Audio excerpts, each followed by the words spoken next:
688번째 책 소개입니다. 책에서 일부 내용을 발췌하여 소개드립니다. 책 제목 메멘토 모리. 저자 이어령. 출판일 2022년 1월 24일. 상상 빌더 한 줄 요약. 이병철 회장의 24가지 질문에 답하다. 책 소개. 시대의 지성 이어령 고 이병철 회장의 24가지 질문에 답하다. 절망의 시대 멘토 이어령의 메멘토 모리를 넘어서는 놀라운 희망의 메시지. 삼성 고 이병철 회장은 죽음과 대면했을 때 가톨릭 신부님에게 종교와 신과 죽음에 대한 24가지 질문을 던졌다. 그리고 2021년 지독한 병마와 싸우고 있는 한국의 대표 지성 이어령이 그 24가지 질문에 대해 신부님과 다른 입장에서 답한다. 비유, 스토리텔링, 상상력, 추리력을 바탕으로 전개되는 멘토 이어령의 답은 지금 혼돈의 포스트 코로나를 살아가는 모든 사람에게 분명한 길잡이가 되어줄 것이다. 이 책은 앞으로 출간될 총 20권에 이르는 방대한 시리즈 이어령 대화록 외제안권이다. 저자 소개.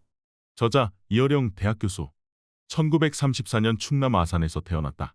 대한민국예술원 회원, 문학박사, 문학평론가, 이화여대 석좌교수, 동아시아 문화도시 조직위원회 명예위원장이며 유네스코 세계문화예술교육대회 조직위원회 위원장 등을 역임했다. 조선일보, 중앙일보, 경향신문 등 여러 신문의 논설위원을 지냈으며 월간 문학사상의 주간으로 편집을 이끌었다. 서울올림픽 개폐회식을 주관했으며 초대 문화부 장관을 지냈다. 책에서 얻은 내용. 서문. 메멘토 모리는 제1생의 좌우명이 된 말입니다. 죽음을 생각하라는 라틴 말이죠. 하지만 저는 이미 6살 때 토박이 말처럼 이 말을 몸 전체로 느낀 적이 있어요. 나중에 어른이 되어 그때의 그 느낌이 바로 메멘토 모리라는 사실을 알고 다음과 같은 시를 발표한 적도 있습니다. 목숨은 태어날 때부터 죽음의 기저귀를 차고 나온다. 아무리 부드러운 포대기로 감싸도 수위의 까칠한 촉감은 감출 수가 없어. 잠투정을 하는 아이의 이유를 아는가? 한밤에 눈을 뜨면 어머니 숨소리를 엿듣던 긴 겨울밤, 어머니 손 움켜잡던 내 작은 5 손가락. 애들은 미꾸라지 잡으러 냇가로 가고 애들은 새 둥지 따러 산으로 가고 나 혼자 굴렁쇠를 굴리던 보리밭길. 6 살배기 아이의 뺨에 무슨 연유로 눈물이 흘렀는가? 너무 대낮이 눈부셨는가? 너무 조용해 귀가 멍멍했는가? 굴렁쇠를 굴리다 흐르던 눈물. 무엇을 보았는가? 메멘토 모리. 훗날에야 알았네. 메멘토 모리. 메멘토 모리 전문. 그런데 암과의 투병 중 어느 날 한 기자가 저를 찾아와 이병철 회장이 죽음에 대면했을 때 신부님들에게 종교와 신과 죽음에 대해서 24가지 질문을 했다는 말을 저에게 전했습니다. 그에 대해서 신부님과 다른 입장에서 오늘 똑같이 죽음의 당면에 병마와 싸우고 계신 이 선생님의 입장에서 답변해 주실 수 있을는지요? 하고 물었어요. 그 말을 듣는 순간 기자에게 내색은 하지 않았지만 제 입술에는 엷은 미소가 스쳤습니다. 그 이유는 아주 간단했어요. 이병철 회장은 저와는 감히 겨룰 수 없는 세계적인 유명인사이고 더구나 세상사에 대한 통찰력, 지식 그리고 지혜 등 많은 경륜을 쌓으신 분이셨습니다. 그런데도 미소를 띌 수 있었던 것은 적어도 메멘토 모리의 분야에 있어서만은 제가 대선배라는 엉뚱한 자부심이 들었기 때문입니다. 여러 번 이야기해왔듯이 저는 이미 6살 때 메멘토 모리에 대한 질문을 던진 일이 있었던 거지요. 더구나 이병철 회장의 그 질문에 답변할 신부님들은 종교적인 큰 프레임 속에서 일탈할 수 없는 입장이었겠지만 저는 글 쓰는 사람으로서 더 자유롭게 그에 대한 답변을 이야기할 수 있는 글쟁이였기 때문입니다. 하지만 이병철 회장이 던졌던 그 질문에 답변하기 위해선 엉뚱한 자부심만으로 될 일이 아니라는 것을 곧 느끼게 되지요. 그 24가지의 빅 퀘스천에 답변하기 위해선 엄청난 능력과 경륜이 없으면 안 된다는 것을 깨달은 것입니다. 더구나 그 신부님이 다름 아닌 제가 존경해왔던 정희채 몬시뇰이라는 사실을 알고는 경악하지 않을 수 없었지요. 거기에는 감히 제가 끼어들 자리라는 것은 손톱만큼도 없었던 것입니다. 기자의 제의를 아주 쉽게 성큼 수락한 것을 후회해봤자 이미 월간조선 편집진에 통보된 뒤의 일입니다. 그 뒤 저는 병마와 싸우는 고통 이상의 고통을 받게 됩니다. 지적 오만에 대한 단단한 죄의 값이었지요. 다만 저에게 용기를 준 것은 고 이병철 회장과 고 정희채 몬시뇰께서 주고받았던 문답은 이미 30여 년 전의 일이었고 제가 그에 대해서 글을 썼던 것도 벌써 3년 전의 일이 되고 말았기에 그래도 제 나름의 군소리를 보탤 여지가 있다는 생각이 들었던 거지요. 때마침 코로나로 모든 한국인, 아니 전 세계 인류가 이병철 회장이 던졌던 24가지의 질문과 똑같은 질문을 하고 있을지 모른다는 생각 때문입니다. 그런 연유로 이 책이 뜻하지 않게 코로나 팬데믹으로 고통받는 사람들에게 작은 위안에서 희망의 메시지가 될 수 있을지도 모른다는 기대감을 품고 이 책을 미진한 대로 여러분과 공유하는 것을 결단하기에 이른 것입니다. 그런데 때마침 국민일보의 요청으로 이병철 회장의 화두를 또다시 다듬고 정리하는 계기를 맞이하게 된 거지요. 단답 형식으로 제 생각을 정리할 기회를 얻게 된 것입니다. 그래서 이 책 내용을 요약한 형태의 머리글로 게재하게 된 것입니다. 질문 1. 하나님의 존재를 어떻게 증명할 수 있나요? 하나님이라는 말을 부모님이라고 바꿔봅시다. 우리가 부모의 존재를 어떻게 증명할 수 있나요? 또 하나님이라는 말을 그 흔한 여친이라는 말로 바꿔보세요. 여친의 존재를 어떻게 증명할 수 있나요? 우리는 지금까지 부모님을 믿고 살아왔지 정말로 나를 낳아주셨는지 나를 사랑하시는지 의심해온 경우는 거의 없어요.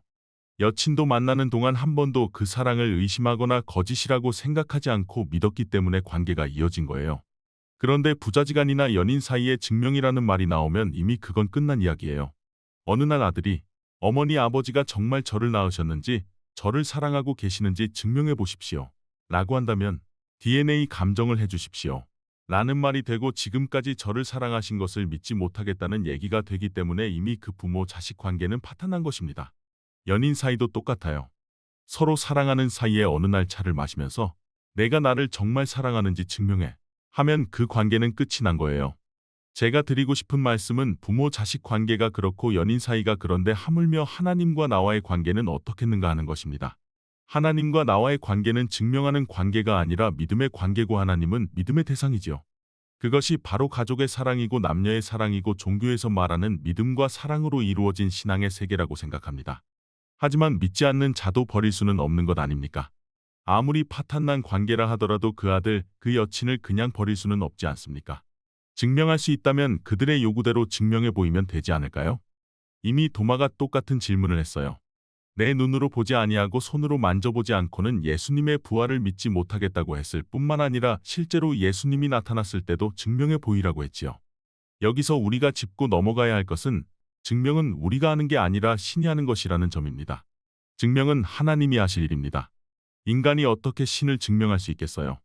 예수님은 옆구리의 창 자국과 손의 못 자국으로 도마의 회의에 대해 증명해 보였습니다. 부활을 증명해 보였어요. 증명의 몫은 전지전능한 신보다 지능의 한계가 있는 인간이 할 일이 아닙니다. 실제로 칸트, 데카르트 등 많은 학자, 수학자, 과학자가 신의 존재를 증명하려 했었어요. 자신이 유발 하라리가 얘기하는 호모 데우스가 된 것처럼 말입니다. 예수님께서 신을 증명하려고 한 회의론자에게 직접 하신 말씀을 그분들에게 들려주면 됩니다. 너는 나를 본 고로 믿느냐 보지 못하고 믿는 자들은 복되도다 하시니라라고요. 질문 2. 하나님은 왜 자신의 존재를 똑똑히 드러내지 않을까요? 기독교에서는 종교를 religion religion이라고 합니다. 끊어진 끈을 다시 잇는다는 뜻이지요. 또 한편으로는 정독하여 자세히 읽는다는 뜻도 있다고 합니다. 인간과 하나님의 관계는 원죄로 인해 끊어진 관계입니다. 지금 우리가 사는 이 신라권이라고 하는 현실에서 추방당한 인간은 그 끊어진 관계가 다시 회복되어야지만 하나님을 똑똑히 볼 수 있습니다. 사람들은 흔히 600만 유대인을 학살한 아우슈비츠를 보고 그때 대체 신은 어디 있었냐고 하지만 직접 그 수용소에서 생활한 빅터 프랭클이 쓴 밤과 안개를 보면 신은 오히려 아우슈비츠 같은 지옥의 극한 상황에 똑똑히 나타난다는 겁니다. 극한 상황 속에서는 착한 사람이 악인이 되고 악인이라고 믿었던 사람이 착한 사람이 되지요. 먼 예를 들 필요도 없어요. 요즘 세계적으로 화제가 된 드라마 오징어 게임 그대로입니다. 극한 상황에 놓였을 때 모든 사람이 진짜 자신의 모습을 드러내고 신도 그 모습을 똑똑히 드러내 보입니다. 그러니까 하나님이 자신의 존재를 똑똑히 드러내지 않는 게 아니에요. 극한 상황 속에서 릴리전, 끊어진 관계가 다시 이어지지 않으면 보이지 않을 뿐입니다. 질문 3. 하나님은 우주 만물의 창조주라는데 무엇으로 증명할 수 있습니까? 증명에 관해서는 앞의 질문에서 이미 말했습니다. 다만 하나님이 우주 만물의 창조주라는 것에 관해서만 덧붙이겠습니다. 창조주가 없다면 우주 만물도 없을 것입니다. 하지만 현재 우주 만물은 있지요. 그것도 그냥 있는 것이 아니라 몇 월 며칠이면 어느 별이 어느 위치에 오고 태양과 지구의 위치가 어떻게 되고 모든 것을 예측할 수 있습니다. 우주에는 우연이라고 볼 수 없는 수학적 물리적 질서가 있어요. 그것을 기획하고 만든 창조주가 없다면 질서가 있겠습니까? 우주 만물이 존재하는데 그 만물의 속성과 질서가 없다면 그것은 우연의 결과여 창조주도 없는 것입니다. 하지만 만물의 속성과 질서가 있다면 어떤 신이든 그것은 그에 의해 기획된 결과지요. 갈릴레오는 지동설을 이야기했지만 결코 신을 부정하지 않았습니다. 오히려 천체 자체를 하나님이 쓴 또 하나의 바이블로 여겼어요. 모든 우주의 질서에서 하나님 말씀을 발견하고 읽어낸 것이에요. 우주, 자연 자체가 또 하나의 성경이 되었던 것입니다. 그 자신에게는 그것이 우리가 읽는 성경보다 더 진짜 성경 같았던 거예요. 뉴턴도 만유인력을 발견하고 우주 만물이 단순히 우연에 의해 운영되지 않고 치밀한 질서를 가지고 있다는 것을 깨닫습니다. 그리고 거기에서 신의 존재를 느끼지요. 그래서 인력을 단순히 물리 현상이 아니라 창조주께서 만드신 사물들이 가까워지려고 하는 사랑이여 친화력이라고 보았던 겁니다. 질문 4. 생물학자들은 인간도 오랜 진화의 산물이라고 하는데 신의 인간 창조와 어떻게 다른가요? 인간도 생물도 모두 진화의 산물 아닌가요? 진화 자체가 신의 프로그램이라면 어떻게 반박할 수 있을까요? 창세기를 보면 하늘과 땅이 갈라지고 동식물이 생기고 인간이 제일 마지막에 만들어집니다. 이 모든 게 진화 과정과 거의 다를 게 없어요. 창세기에서 인간이 제일 마지막에 만들어지는데 진화론도 인간이 제일 뒤에 만들어지잖아요. 태초의 빅뱅, 혼돈 속에서 하늘과 땅이 갈라지는 물질과 에너지가 나누어지는 순간입니다. 이후 모든 진화 과정이 그 자체로 신의 섭리와 기획이라면 어찌 반박할 수 있을까요? 혼돈에서 질서로 그것이 바로 창조입니다. 진화도 마찬가지예요. 오늘날 DNA를 연구하는 생물학자들은 이구동성으로 말하고 있습니다. 단지 신이라고 직접 말하지 않고 something great, something great 라는 표현을 쓸 뿐이지요. 기독교에서 이야기하는 인간이 신락원 Paradise Lost에서 복락원으로 가는 과정을 진화론과 대비해 더 구체적으로 풀이해볼까요? 초기 진화론자들은 진화의 원리가 먹고 먹히는 포식 관계에 있는 줄로 알았습니다. 그런데 진화론 자체가 더 진화하더니 그 원리가 포식 관계가 아닌 미셸 세르메셔스의 1930에서 2019가 말한 것 같은 기생과 패러사이트 관계, 숙주와 기생물의 관계에 있다는 걸 알게 되지요.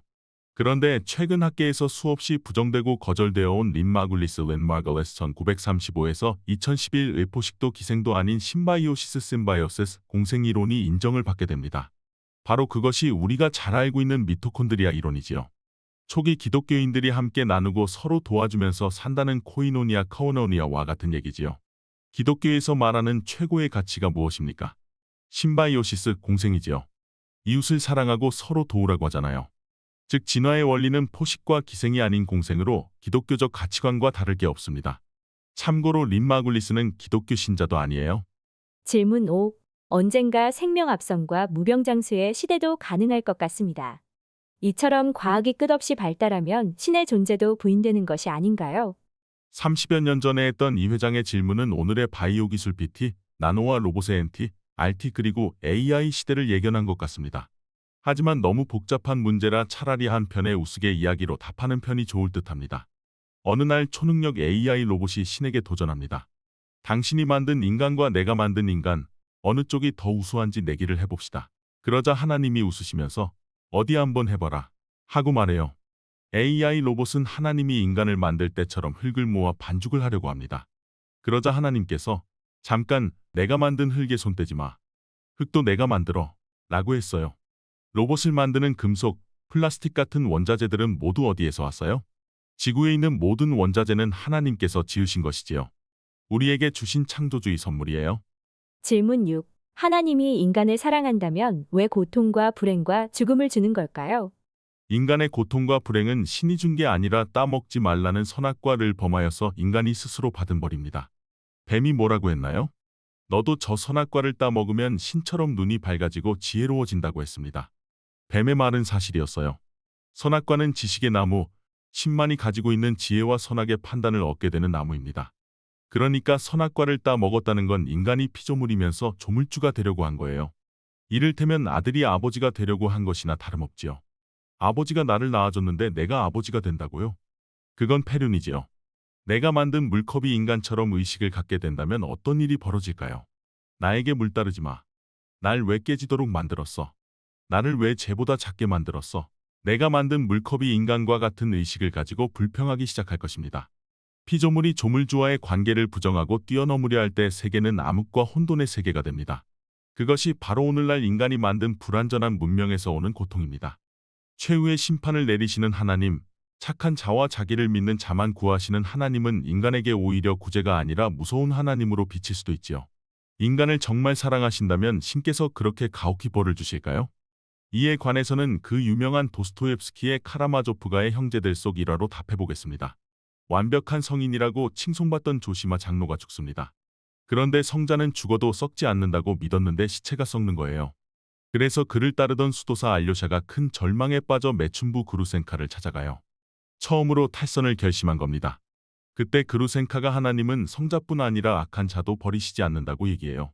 나쁜 짓만 하던 사람이 길 가다 목마른 사람에게 팥뿌리 하나를 뽑아줍니다. 그리고 지옥에 가니 하나님이 불쌍히 여겨 팥뿌리 하나를 내려 지옥에서 구제해 주려고 합니다. 하나님은 성자고 악인이고 다 포용하려고 해요. 인간이 끝내 그것을 받아들이지 못하는 거죠. 그런 깨달음을 얻고 알료샤가 다시 장로의 빈소로 돌아옵니다. 그리고 잠깐 졸게 되지요. 그때 꿈속에서 가나의 결혼식처럼 천국에 큰 잔치가 열린 겁니다. 보니까 조시마 장로도 있어서 성자님, 그러면 그렇지 천국에 가셨네요. 하고 기뻐하는데 장로가 너도 빨리 와. 하는 거예요. 그래서 알료샤가 저는 착한 일은 아무것도 한 일 없어 못 가요 하고 말해요. 그걸 들은 장로가 뭐라고 했을까요? 여기 있는 사람들 다 팥뿌리 하나야, 어서 와. 하나님은 벌하는 하나님이 아니에요. 끌어안고 포용하는 게 하나님의 본질이지요. 재판하고 벌하는 그런 이미지는 다 예수님 이전의 옛날 이미지죠. 오늘날 작가, 신학자 모든 사람이 생각하는 신은 심판하는 무서운 신이 아니라 우리를 구제하려는 사랑의 신이지요. 예수님의 출현입니다. 곁에 있는 신이에요. 저의 어느 무신론자의 기도도 그렇게 쓴 거예요. 옆방에서 기침 소리가 들릴 정도로 아주 가까이에 계신 외로운 하나님. 그게 릴케와 나 자신이 생각하고 있는 하나님이십니다. 그런데 아직 무서운 신, 주먹 쥔 신, 심판하는 하나님만 자꾸 생각해요. 그건 다 예수님이 오시기 전 구약시대의 신관입니다. 그때 베드로가 나와 이르되 주여 형제가 내게 죄를 범하면 몇 번이나 용서하여 주리이까 7번까지 하오리이까 예수께서 이르시되 내게 이르노니 7번뿐 아니라 7번을 70번까지라도 할지니라. 하나님은 용서하는 하나님이에요. 70번까지라도 용서하는 그것이 인간을 사랑하는 하나님의 마음입니다. 질문 7. 하나님은 왜 히틀러나 스탈린 그리고 가진 흉악범 같은 악인을 만들었을까요? 이 질문을 히틀러에게 해보세요. 하나님은 왜 유대인 같은 악인을 만들었는가? 하고 역으로 질문할 것입니다. 그리고 하나님을 대신해서 내가 악인을 죽였노라 말할 거예요. 남북전쟁에서 남군과 북군이 기도할 때 뭐라고 할까요? 분명 내가 상대하는 적은 모두 악인이오니 반드시 내가 오늘 전쟁에서 이기게 하소서 하고 얘기할 거예요.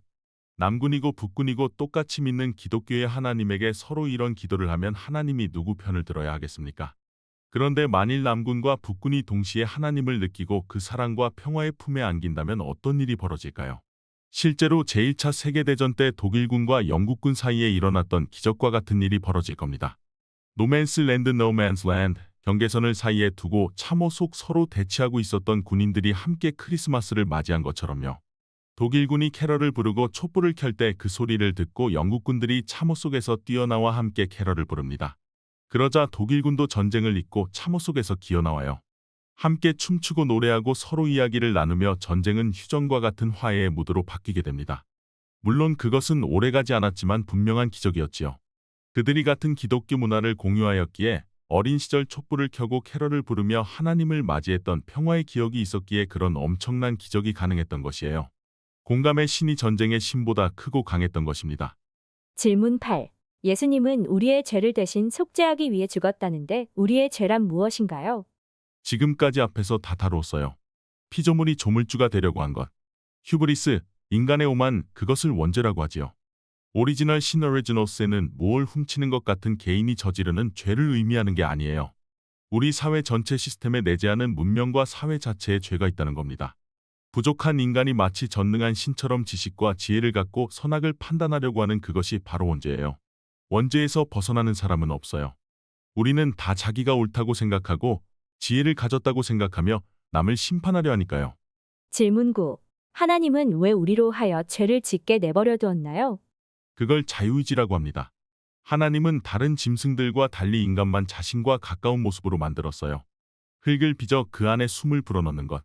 흙은 육체요, 숨은 성령, 스피릿입니다. 오직 하나님이 흙에다 불어넣은 영, 그게 자유의지예요. 다른 짐승들에게는 주지 않았어도 인간에게는 준 것. 하나님은 인간이 선악과를 따먹지 못하게 물리적 장치를 하지 않았어요. 그저 스스로의 의지로 따먹지 말아라 하고 말했을 뿐이죠. 질문 10. 성경은 어떻게 만들어졌나요? 인터넷 위키피디아만 검색해도 알 수 있는 이야기를 오컴의 면도날을 빌려 그 얼굴을 가리고 있는 수염을 대담하게 깎아 그 민낯을 보십시다. 성경은 알다시피 아람어를 히브리어, 그리스어로 옮긴 거예요. 그리고 그것을 다시 라틴어로 옮기고 또다시 각 나라 말로 옮긴 것이지요. 성서 무오류설이란 그 진리에 오류가 없다는 것이지 번역된 자구 하나하나가 절대라는 것이 아닙니다. 성경도 저마다 기술해 놓은 것이 다 달라요. 똑같은 관용성서이지만 기술자가 누구냐에 따라서 다 달라집니다. 그리고 그 다름을 그대로 남겨두지요. 그래서 우리는 성경을 믿는 거예요. 한 사람에 의해 고쳐지거나 인간의 논리의 앞뒤가 맞게 편찬되었다면 그것은 하나님의 말씀이 아닌 게 돼요.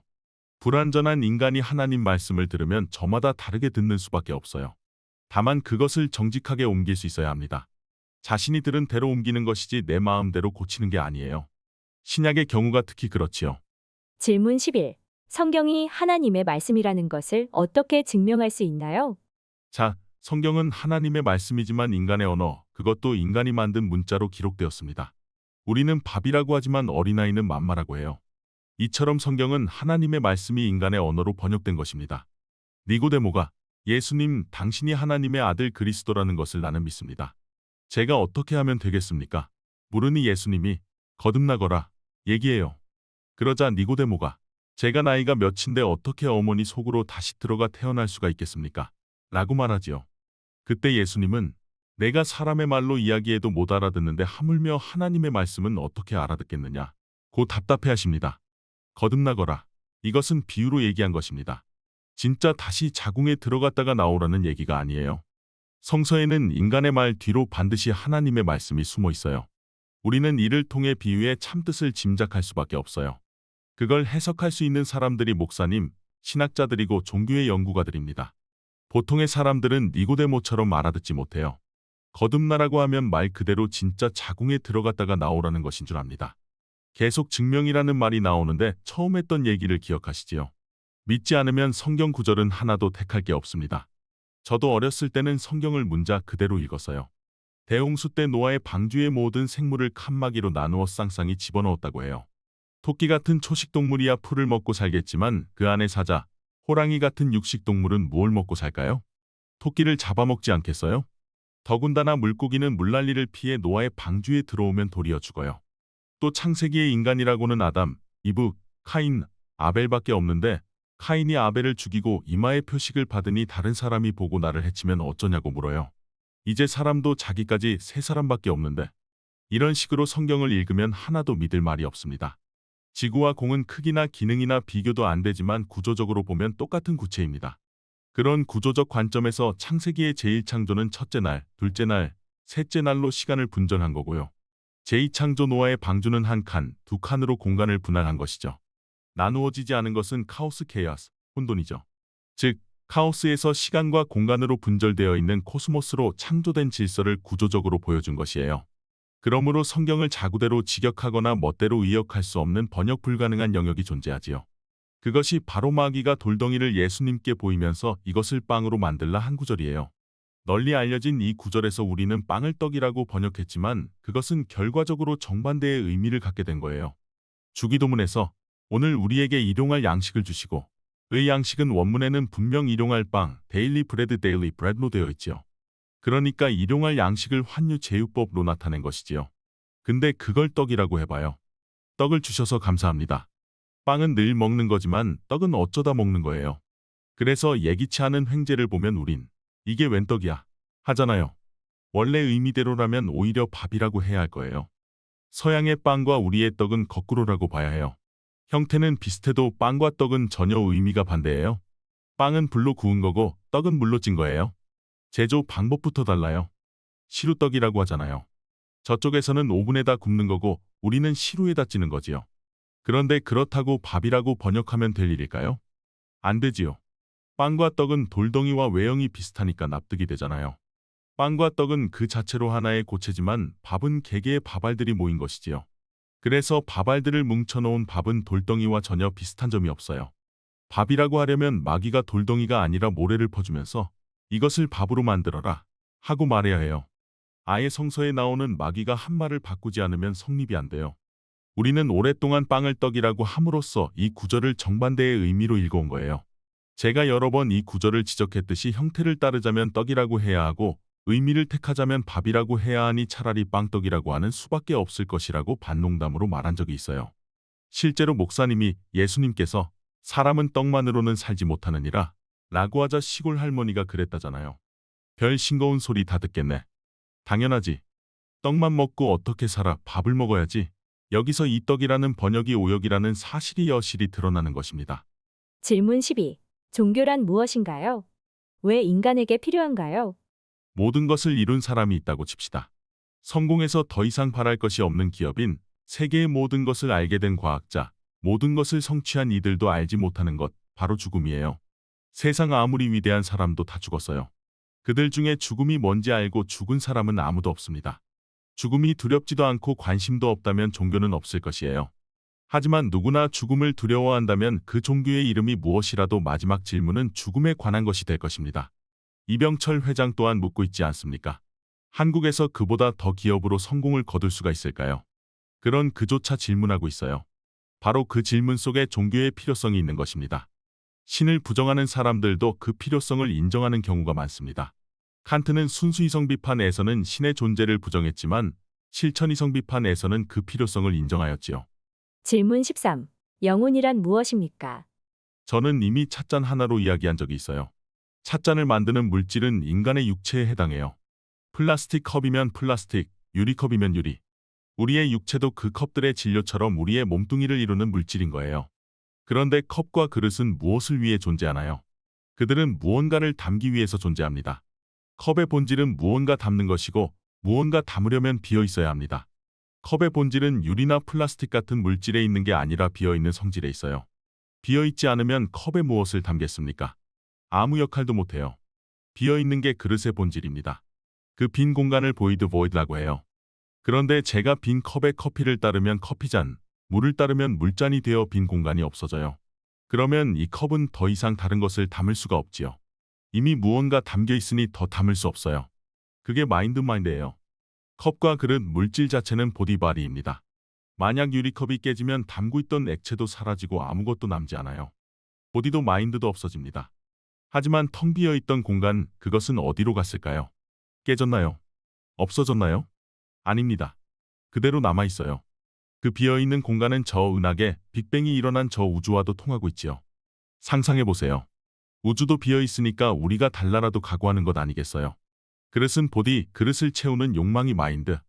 그릇이 깨지면 담겨있던 게 다 쏟아지듯 죽으면 육체도 욕망도 다 없어집니다. 깨지고 쏟아져도 남아있는 빈 공간, 모든 그릇에 비어있는 부분 보이드. 그게 스피릿이에요. 스피릿은 우주의 것이지요. 내가 죽어도 내 안에 있던 우주의 스피릿은 남아있어요. 그래서 영성이 중요한 거예요. 몸뚱이도 내 것이고 마음도 내 것이지만 영혼만은 내 것이 아니에요. 실제로 이 세상에서 그 우주와 통하는 특수한 공간을 컵 말고 다른 곳에서도 찾아볼 수 있나요? 네, 있지요. 바로 어머니의 자궁속이에요. 그곳은 세상과 단절되어 있어요. 세상과 통하는 곳에서 아기가 자라면 큰일이지요. 죽어요. 유산이에요. 그렇게 이 세상하고는 아무 관계도 없이 10달 동안 자궁 속에서 우주의 보이드 속에서 자라납니다. 그러다 알아서 태어나요. 아이는 어머니가 낳으려 한다고 나오는 게 아닙니다. 아이가 나오려 해요 그러잖아요. 어머니의 자궁 안에서 알아서 자라고 생일날까지 다 받아서 나오는 것이지요. 이게 바로 어머니의 자궁과 우주의 보이드가 통해져 있다는 증거예요. 이것을 플라톤은 코라초라라고 했어요. 아무것도 없는 거기가 바로 생명의 공간이요 창조의 공간입니다. 질문 14. 종교의 종류와 특징은 무엇입니까? 보세요. 물질적 현실은 다 똑같아요. 각설탕은 모양도 맛도 똑같아요. 그런데 그 각설탕을 아이들에게 줘보세요. 어떤 애는 그걸 먹어버리지만 어떤 애는 그걸 가지고 놀아요. 바벨탑처럼 쌓거나 집을 짓기도 하고 레고처럼 임기응변해서 여러 가지 형태를 만들어내요. 구축하는 것이지요. 그리고 아이들 저마다 달라요. 먹는 것은 같아도 가지고 노는 것은 신기하게 다 달라요. 하나님도 신도 사각형의 흰 각설탕 안에 존재하는 게 아니라 그것을 구축하는 아이의 영혼, 마음속에서 나타나는 거예요. 그러니까 종교적 영역은 지성의 영역이 아니라 영성의 영역입니다. 영성이 뭔지 모르겠으면 인간 욕망의 가장 밑에 있는 에로스 이라스, 관능적 사랑의 사랑을 생각해봐요. 사랑하는 이를 위해 정말 죽어도 좋아. 라고 목숨까지 걸잖아요. 보다 높은 단계에 가려면 가장 아래 단계에서부터 사다리 꼭대기까지 올라가게 되는데 사다리에 걸려있는 지붕 너머는 허공이야. 여기까진 발을 디딜 곳이 있는데 그 위에는 비어있죠. 그거 허공을 밟고 올라가느냐 안 올라가느냐는 믿음밖에 없는 거지요. 디뎠는데 없으면 떨어져 죽는 것이고 디뎌서 올라갈 수 있다면 그때부터 상승하는 것이죠. 종교도 마찬가지예요. 지하철 입구가 하나가 아닌 것처럼 종교도 여러 가지 종교가 있습니다. 불교면 불교, 기독교면 기독교라는 여러 입구가 있는 거지요. 어느 구멍이든 일단 들어가면 지하철처럼 서로 다른 방향을 향하는 열차 두 대가 있을 겁니다. 우리는 그 서로 다른 노선을 천국과 지옥이라고 하는 것 같아요. 그런데 마치 해리포터 9와 4분의 3 승강장처럼 애초에 타려고 했던 노선과 전혀 다른 미지의 통로가 나타나는 거예요. 이것이 바로 계시입니다. 법학 공부를 위해 떠났던 마틴 루터는 벌판을 지나다가 강력한 벼락을 만나 죽음의 공포를 느껴요.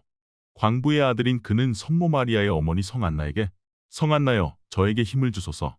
그렇게 하신다면 저는 수도자가 되겠습니다. 라고 기도합니다. 두려움 속에 무의식적으로 나온 기도와 약속, 바로 그것이 개신교에서 종교개혁을 이룩하려고 했던 마틴 루터가 처음으로 위대한 하나님을 맞이하는 입구가 된 것입니다. 애초에 그는 종교개혁을 하려던 꿈도 꿔본 적이 없고 오로지 법학 공부를 하려던 것인데 말이지요. 질문 15. 기독교를 믿지 않고는 천국에 갈 수 없나요? 기독교를 믿지 않으면 천국에 갈 수 없다고 성경 어디에 쓰여 있는지 나는 아직 모릅니다. 내가 알고 있는 것은 성경에 나오는 착한 사마리아 사람의 이야기입니다. 사마리아 사람은 기독교인이 아니라는 겁니다. 길거리에 나그네가 강도를 만나 피를 흘리고 있는데 제사장도 레위인 사제도 다 못 본 척하고 지나가요. 이교도인 착한 사마리아 사람만 나그네를 살려주고 갔어요. 그러면 기독교인이 천국에 가겠어요? 착한 사마리아 사람이 천국에 가겠어요? 이러면 제사장이 천국에 가는 게 아니라 아무 관련도 없는 이교도가 천국에 가는 거예요. 기독교인이 아니라도 기독교 정신을 가진 사람이면 천국에 가는 거예요. 그래서 기독교가 세계 종교가 된 거라고 생각합니다. 기독교인만 천국에 갈 수 있다고 했다면 세계 종교가 못 됐어요. 오늘날의 기독교가 안 됐습니다. 질문 16. 무종교인, 무신론자, 타종교인도 착한 사람이 많은데 이들은 죽어서 어디로 가나요? 예수님 자신이 산상수훈에서 말씀하셨어요. 심령이 가난한 자는 복이 있나니 천국이 그들의 것이며 하고 말씀하신 뒤 애통하는 자, 온유한 자, 의에 줄이고 목마른 자, 긍휼히 여기는 자, 마음이 청결한 자, 화평하게 하는 자, 의를 위하여 박해를 받은 자는 복이 있나니 하셨습니다. 소위 말하는 칠복이지요. 그 복을 천국으로 바꿔보세요. 다 천국으로 간다는 얘기입니다. 한국처럼 애통하는 사람이 많은 나라가 또 어디 있겠습니까? 우리 선인 중에도 생명을 존중하고 긍휼히 여기는 사람들이 많았어요. 원수를 용서하고 사랑한 인자한 선비들도 많았어요. 제 생각으로는 착한 사마리아 사람처럼 그분들도 모두 천국에 가 있을 것입니다. 질문 17. 종교의 목적은 모두 착하게 사는 것인데 왜 개신교만 제일이고 다른 종교는 이단시하나요? 기독교에서는 원수를 사랑하라 가르칩니다. 그런데 원수까지 사랑하는 그런 기독교인이 배타적이라고요? 구교든 신교든 오른쪽 뺨을 맞거든 왼쪽 뺨을 내주라고 하는 종교가 남을 배타해요? 만약 그런 짓을 한다면 그건 신구 가릴 것 없이 기독교 정신에서 벗어난 사이비 종교입니다. 가톨릭이 종교 재판을 하고 면죄부를 발행하고 하니까 하나님과 직접 소통을 해야겠다 싶어서 만든 게 개신교입니다. 전유물이 아니에요. 배타가 아닌 개혁이었지요. 그래서 마틴 루터가 종교개혁을 한 거예요. 신구의 30년, 100년 등 종교전쟁은 기독교인에게 많은 고통과 시련을 낳았고 결국 볼테르의 관용론처럼 화해의 길로 일단락되어 갑니다. 정치적으로는 베스트팔렌 조약의 주권국가가 그 와중에서 탄생한 것이지요. 그래서 오늘날 새롭게 지향하는 종교 간의 관용과 대화가 공존의 세계를 열게 되는 거예요. 하지만 아직도 종교분쟁 지역에서는 해묵은 상처를 정치적으로 이용하려는 세력이 잔존하고 있어요. 교황이 달라이 라마를 만나는 시대에 다시 옛날 신구 갈등의 배타주의로 돌아갈 수는 없지 않습니까? 만약 오늘날 신구 대립이 다시 불거진다면 꺼진 불도 다시 보자라는 말처럼 과거로 돌아가지 않도록 역사의 망령을 경계하자는 뜻으로만 새겼으면 합니다. 질문 18. 인간이 죽은 후에 영혼은 죽지 않고 천국이나 지옥으로 간다는 것을 어떻게 믿을 수 있나요? 영혼은 내 것이 아니에요. 죽고 난 후는 아무도 모르지요. 천국이니 지옥이니 하는 말은 모두 우리가 사는 현세를 바탕으로 만들어진 개념입니다. 저는 문학하는 사람이니까 천국과 지옥에 관해서도 스토리텔링으로 얘기해 보겠습니다. 어떤 사람이 죽고 보니까 사후가 기가 막힌 거예요. 으리으리한 집에 하인이 수천 명이 넘고요. 그런데 손 하나 까딱 안 하고 일주일이 지나니까 너무 심심한 거예요. 그래서 자동차 타고 드라이브나 갈까, 직접 요리나 만들어 먹을까 하는데 뭐만 하려고 하면 하인들이 안 된다는 거예요. 여기서는 뭐든지 원하는 대로 다 해주지만 당신이 직접 하는 것만은 안 된대요. 그래서 그 사람이 이따위가 천국이면 차라리 지옥에 가서 살겠다. 고 말해요. 그러니까 하인들이 하는 말이 주인님, 여기가 천국인 줄 알았어요? 여기가 바로 지옥이에요. 부딪히고 싸우고 피를 흘리면서도 참된 의미를 찾는 곳이 천국이지요. 흔히들 이야기하는 금은보화, 물질로 장식된 그런 곳이 천국이 아니에요. 서로 사랑하고 자기가 먹을 거 자기가 벌고 서로 나눠 먹고 이런 참된 의미가 있는 곳이 지금 우리 곁에 있는 천국이지요. 세상에서 제일 재미없는 사람이 누굴까요? 모든 걸 성취한 사람이에요. 애들한테 제일 고통스러운 게 무엇일까요? 엄마, 나 심심해. 심심한 곳이 바로 지옥이에요. 질문 19. 신앙이 없어도 부귀를 누리고 악인 중에도 부귀와 안락을 누리는 사람이 많은데 신의 교훈은 무엇인가요? 당연히 신앙이 없어도 부귀를 누립니다. 오히려 신앙이 없으면 더 잘 살기도 하죠. 욥은 하나님을 참 믿었지만 돌아오는 것은 큰 재앙이었습니다. 그는 부귀를 누리기 위해 하나님을 믿은 것이 아니에요. 현세에서 잘 살고자 믿는 것은 기복 종교예요. 부귀와 영화는 탕자의 것, 지상의 것입니다. 복지국가는 정부에서 가난한 사람을 지원해 주잖아요. 복지국가는 하나님이 아니라 인간도 만들어낼 수 있는 것입니다. 하나님이 만드는 복지국가는 수십 년의 고난을 겪고도 광야를 무사히 통과한 자만이 도달할 수 있는 가나안과도 같은 곳입니다. 모든 예언자는 부귀를 위해 신앙을 하지 않습니다. 그렇다면 신의 교훈은 무엇일까요? 예수님께서 뭐라고 말씀하셨습니까? 구하라 그리하면 너희에게 주실 것이요. 그런데 우리는 하나님께 뭘 구합니까? 돈과 부귀와 영화를 달라고 하지요. 이 세상에서는 절대로 구할 수 없는 것, 생명과 사랑을 주옵소서 하면 반드시 주실 텐데 그걸 달라고 하는 사람이 없어요. 너희 중에 누가 아들이 떡을 달라 하는데 돌을 주며 생선을 달라 하는데 뱀을 줄 사람이 있겠느냐? 하셨지만 애들이 달란다고 다 주는 어른들이 없듯이 불이나 세속적 욕망에서 나오는 욕구는 들어주시지 않는다는 것입니다. 왜냐하면 가이사의 것은 가이사에게 맡겨야 한다고 하셨기 때문이지요. 우리는 엉뚱하게도 하나님의 문 앞에서 가이사의 문을 두드려 온 것입니다. 하나님 얼굴 그린 지폐를 한번 생각해 보세요. 질문 20. 성경에서 부자가 천국에 가는 것을 낙타가 바늘구멍에 들어가는 것에 비유하는데 부자는 악인이라는 말인가요? 저는 이것이 성경에서 가장 잘못 알려진 부분이라고 생각합니다. 거두절미하고 이 한 구절만 떼놓고 보니까 그런 오해가 생긴 것 같아요. 한 청년 부유한 자 이 예수님의 설교를 듣고 자신도 천국에 갈 수 있는지 묻습니다. 예수님께서는 내가 온전하고자 할진대 가서 내 소유를 팔아 가난한 자들에게 주라 하고 답하세요. 청년이 근심하며 떠나니 또 제자들에게 말합니다. 부자는 천국에 들어가기가 어려우니라 낙타가 바늘귀로 들어가는 것이 부자가 하나님의 나라에 들어가는 것보다 쉬우니라. 버려야 천국에 갈 수 있는데 가진 게 너무 많은 사람은 그걸 쉬이 버리지 못해요. 하지만 예수님은 낙타가 바늘구멍에 들어가는 게 쉬우니라 했지 부자가 천국에 못 간다고는 말씀하시지 않았어요. 가진 게 너무 많으면 버리고 가기가 힘들 뿐 부자도 천국에 들어갈 수 있습니다. 새도 뚱뚱하면 못 날아요. 그래서 고단백질을 먹는 것이지요. 키위, 닭 이런 새들은 날개가 있어도 지상의 것을 쪼아 먹기 때문에 하늘로 못 날아갑니다. 참 상징적이지 않습니까? 물오리와 덩치도 같고 날개도 같은데 닭은 날지 못하는 거예요. 그렇다고 가난한 자들은 다 천국에 가느냐? 아닙니다. 자, 그 낙타 이야기 어떻게 끝나는지 다시 읽어봅시다. 제자들은 가난한 자가 아니라 부유한 자가 천국에 가는 줄로만 알았다가 예수님의 말씀을 듣고 깜짝 놀라 그럼 누가 천국에 가느냐고 묻습니다. 예수께서 이르시되 내가 곧 길이요 진리요 생명이니 나로 말미암지 않고는 아버지께로 올 자가 없느니라. 가난한 자 부유한 자가 중요한 것이 아니라 하나님의 말씀을 거치지 않은 자는 누구도 천국에 들어갈 수 없다는 말이지요. 질문 21. 미국은 사실상 국교가 기독교인데 왜 그리도 범죄와 사회 혼란이 많으며 세계의 모범국이 되지 못하나요? 맞습니다. 문제가 많은 나라지요. 미국은 결코 타의 모범이 될 수 없는 나라지요. 그런데 이상한 것은 범죄도 없고 대낮에 살인도 안 하는 아주 조용한 비기독교의 전체주의 국가들이 많습니다. 하지만 그 나라에서 살기 위해 비자를 얻겠다고 장사진을 치는 것은 미국 대사관이 되는 거지요. 왜 사건도 많고 모범도 못 되는 나라에 가려고 애쓰는 사람들이 그렇게 많은 걸까요? 열린 악은 닫힌 섬보다 희망이 있어요. 내일이 있는 겁니다. 조용하고 사건도 없고 총성도 안 들려도 덮어진 악은 영원히 구제의 길이 없어요. 당장은 조용해도 통치자 한 사람만 죽어도 나라 전체가 망하는 것이에요. 미국은 아무리 시끄럽고 대통령을 비롯해 정상급 지도자들이 대여섯 명씩이나 암살을 당해도 끄떡없었습니다. 앞에서 말한 자유의지가 인간이 절대 버릴 수 없는 천성이기 때문이지요. 질문 22. 일부 신앙인은 때때로 광인처럼 되는데 이것은 공산당원이 공산주의에 미치는 것과 어떻게 다른가요? 그런 것을 파나티시즘, 퍼네티시즘이라고 합니다. 신앙과 무관하게 어디에나 있을 수 있는 현상이지요. 그런데 유독 그러한 현상이 기독교와 공산주의에서 많이 발견되는 것은 종말론 같은 절대적인 이념을 바탕으로 삼고 있기 때문입니다. 이념의 눈이 뭡니다. 질문 23. 흔히들 기독교와 공산주의는 상극이라고 합니다. 그럼 폴란드, 동구제국, 니카라과처럼 교회가 많은 국가는 어떻게 공산국이 되었을까요? 아주 중요한 질문입니다.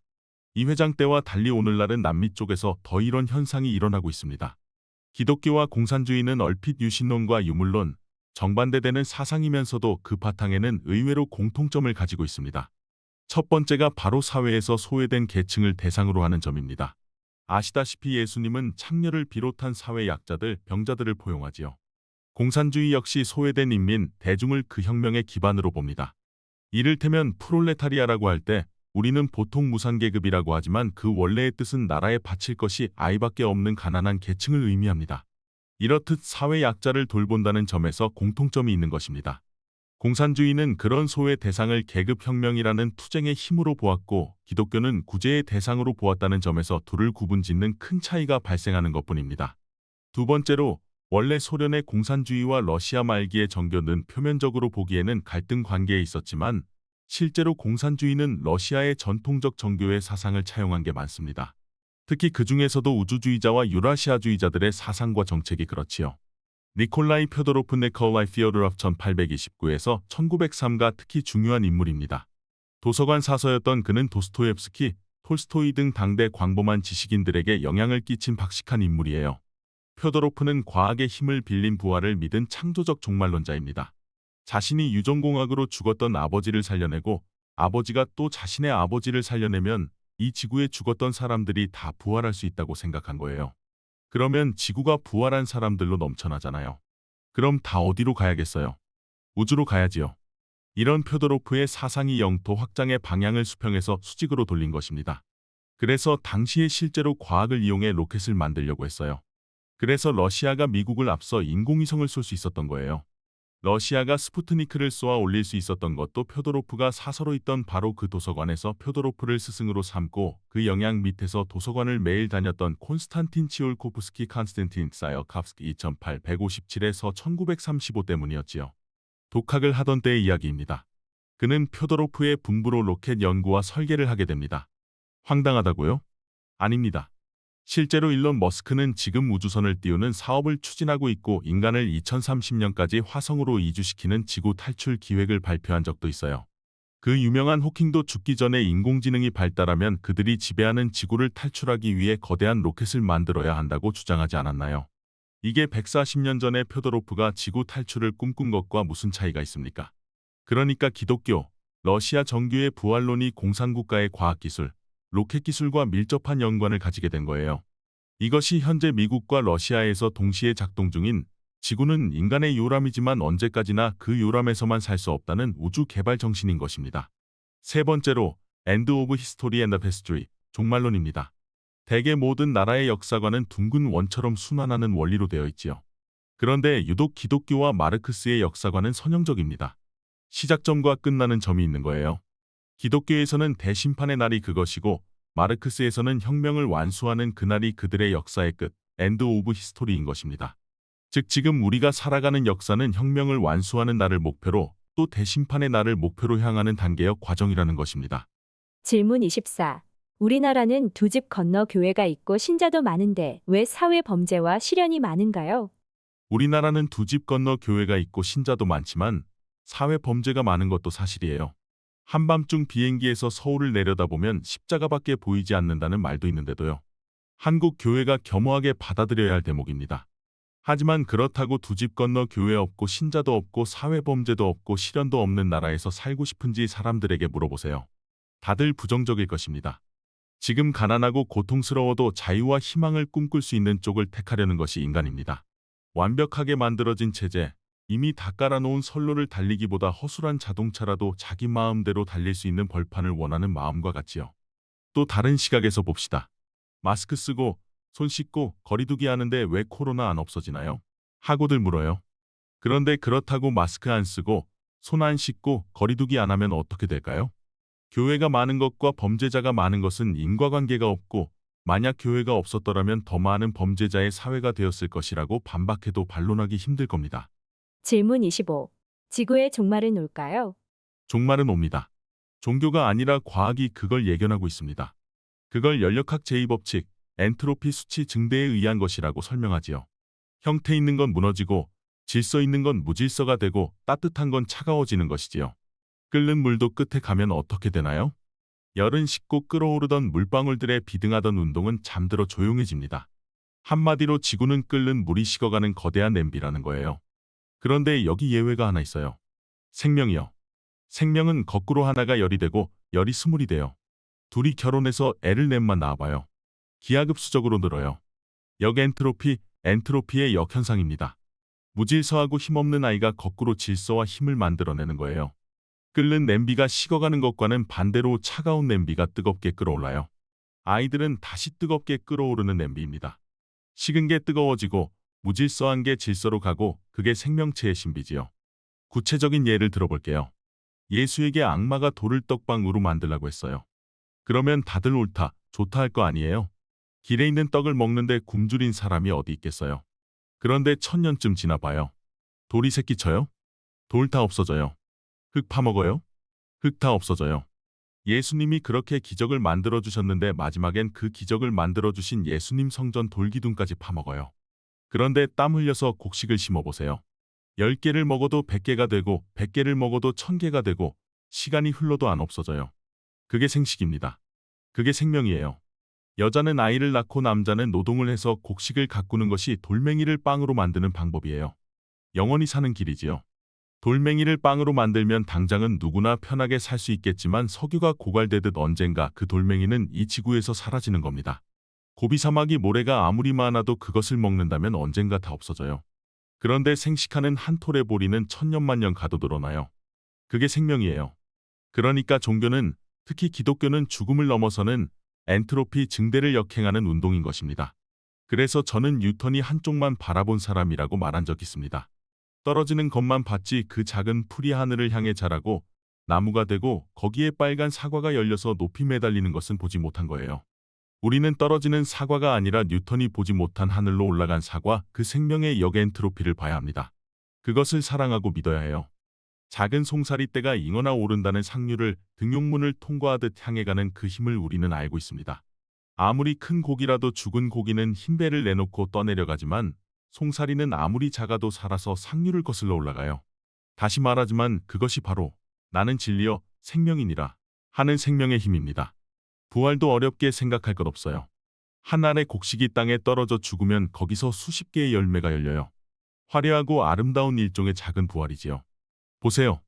우리 선조들 생명이 부활한 것처럼 바로 지금 이렇게 숨쉬고 기지개 켜고 아침 산책을 준비하는 내 모습이 있잖아요.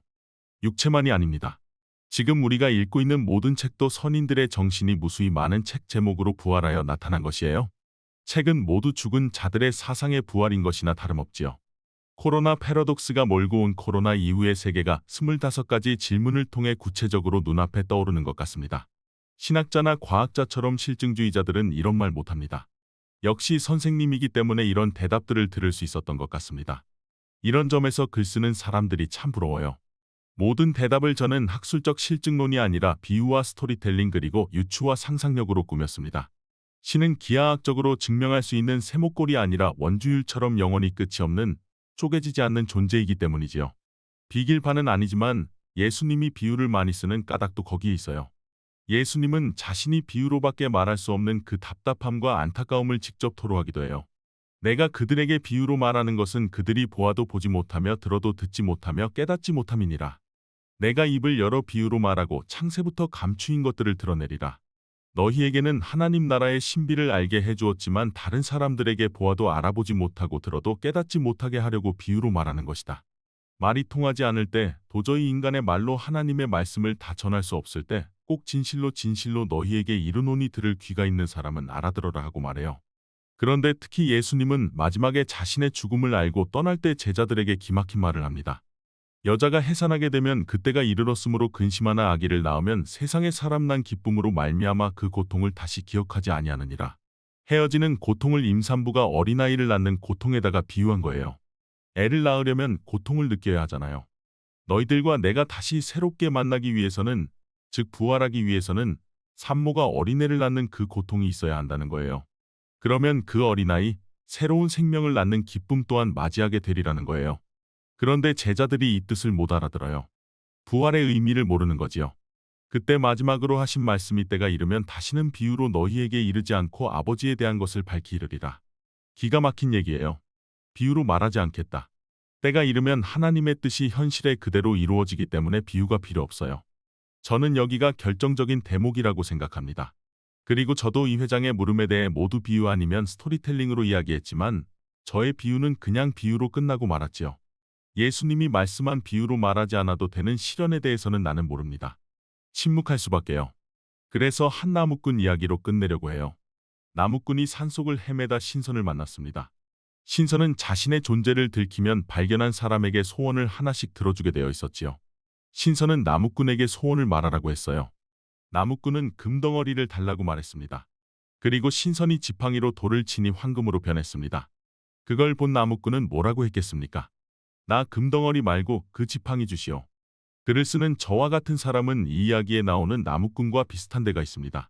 매일 산속에 들어가 나무를 하듯 글의 소재를 구하고 이야기의 자료를 모으고 그렇게 살아갑니다. 그러나 어느 날 저는 정말로 이 이야기에 나오는 행운의 나무꾼처럼 이야깃거리가 떨어지고 생각이 막혀 끝없이 깊은 산중을 헤매다가 그 끝에 행운의 하나님을 영접하게 된 것입니다. 하나님은 이야기의 나무꾼이 만났던 신선과는 아주 다른 분이셨지요. 지팡이로 돌을 때려 황금을 만드는 것이 아니라 아론의 지팡이처럼 죽은 나무에서 새싹이 나오고 거기에서 꽃봉오리가 다시 꽃으로 피어나 삽시간에 아몬드의 열매를 맺는 것이었습니다. 이 모든 일을 하룻밤 사이에 일으키는 그 기적의 지팡이. 그것은 대재앙의 땅 이집트를 떠나 갖은 고육을 겪으며 꿀과 젖이 흐르는 가나안의 새 땅을 찾아가는 많은 난민을 도와 힘을 주었습니다. 우연히도 제가 글을 끝내는 오늘이 바로 크리스마스입니다. 이번 크리스마스에는 빨간 망토의 산타클로스가 아니라 하나님의 그 지팡이를 한순간만이라도 좋으니 저에게 빌려주십시오. 당신이 말씀하신 사자와 양이 함께 놀고 독사와 아이가 한 구덕에서 지내는 그런 세상을 만들어 보고 싶습니다. 지금 코로나의 대재앙으로부터 탈출하여 새로운 희망의 땅을 찾아 고난을 겪는 많은 사람의 손에 그 지팡이를 들려주옵소서. 그래서 그들이 새로운 땅에 이르는 기적을 만들어낼 수 있게 하소서. 지금 우리가 구하는 것은 황금 덩어리가 아닙니다. 당신께서 말씀하신 나는 길이요 진리요 생명이니라의 바로 그 생명인 까닭입니다. 지금까지 상상빌더였습니다. 감사합니다.